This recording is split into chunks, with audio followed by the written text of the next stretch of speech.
A legalização do uso da maconha é um tema que tem gerado debates polêmicos em diversas áreas, como na medicina, por exemplo. Quais são os efeitos colaterais do uso? A maconha deve ser utilizada no tratamento a doenças?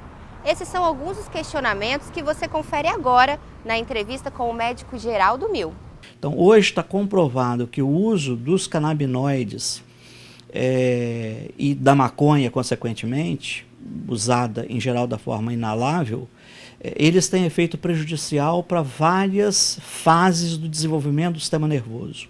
Isso você pode comprovar tanto em estudos experimentais em animais, em geral ratos, camundongos, cães, ou em estudos clínicos em humanos. O uso da maconha durante o desenvolvimento do sistema nervoso, e é importante reforçar que o nosso sistema nervoso começa a se desenvolver dentro do útero. E esse desenvolvimento, a formação das sinapses, das conexões, termina entre 21 e 24 anos. O uso dos canabinoides em qualquer dessas fases leva a prejuízo na organização do sistema nervoso, principalmente em algumas áreas. Por exemplo, o hipocampo é uma área que já está bem demonstrado que em qualquer fase do desenvolvimento que você usa os canabinoides, a rede de sinapses de hipocampo, ela tem um desenvolvimento prejudicado. Isso vai se refletir depois como um efeito colateral. O uso da maconha por longo período de tempo nessa fase de desenvolvimento vai levar, por exemplo, dificuldade de aprendizado. As crianças, por exemplo, ou os adolescentes, eles têm um aprendizado prejudicado, memória prejudicada, então a evasão escolar é muito maior nesses indivíduos. O uso da maconha também prejudica muito dos atos motores dos indivíduos. Então, por exemplo, os indivíduos perdem ou diminuem os reflexos, diminui a capacidade de você, por exemplo, se manter em equilíbrio em uma situação de risco. Já está comprovado, por exemplo, que indivíduos que usam maconha, eles têm 3 a 4 vezes mais riscos de acidente no trabalho. O absenteísmo ao trabalho é maior entre os usuários de maconha em qualquer idade.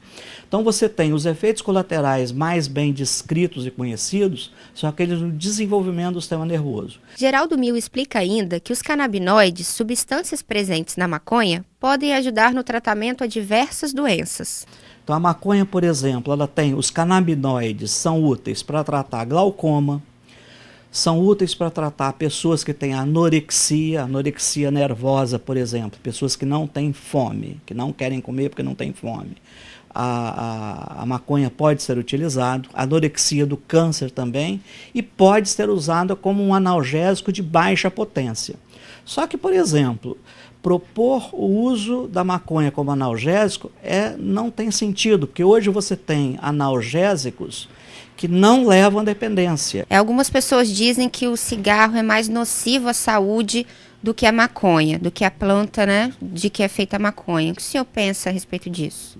Eu acho que são duas coisas, como os efeitos não são comparáveis.